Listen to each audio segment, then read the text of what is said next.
The bit that jumps out to me from the British perspective is Winston Churchill, who was on a tour of the US at the time. By the way, a tour of the US because he had no money, and he was basically on a lecture series trying to make some of the money back that he didn't have because he thought that he lost all his money while he was a politician, and then catches the speculative bug of buying stocks. So the most interesting thing about this is two things. One is he happens to actually be on the floor of the New York Stock Exchange as literally the crash is taking place. And then there's this spectacular dinner that's held for him where all of the major characters in the book happen to come together as an author, a storyteller. It's just sort of a magical moment. Yeah.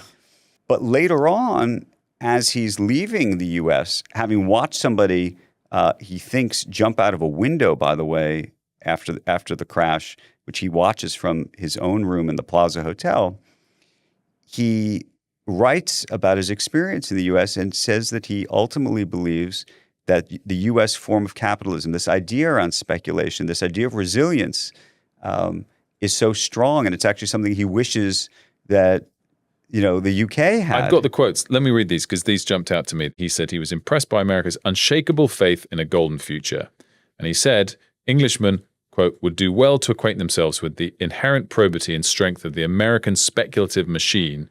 It's not built to prevent crises, but to survive them. And he just lost a fortune. He just lost a fortune. And that was right. Mm-hmm. I mean, clearly the following years were terrible for America, but it always bounces back.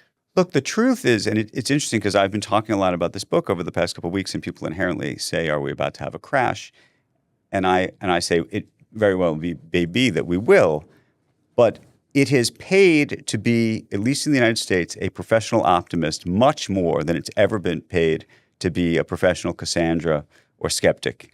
Because over the last 100 years, even with the depression that we had then, and even with the crisis of 2008, you would have been way better off being in the market, invested, and to some degree even speculating than you would have if you had your money under the mattress.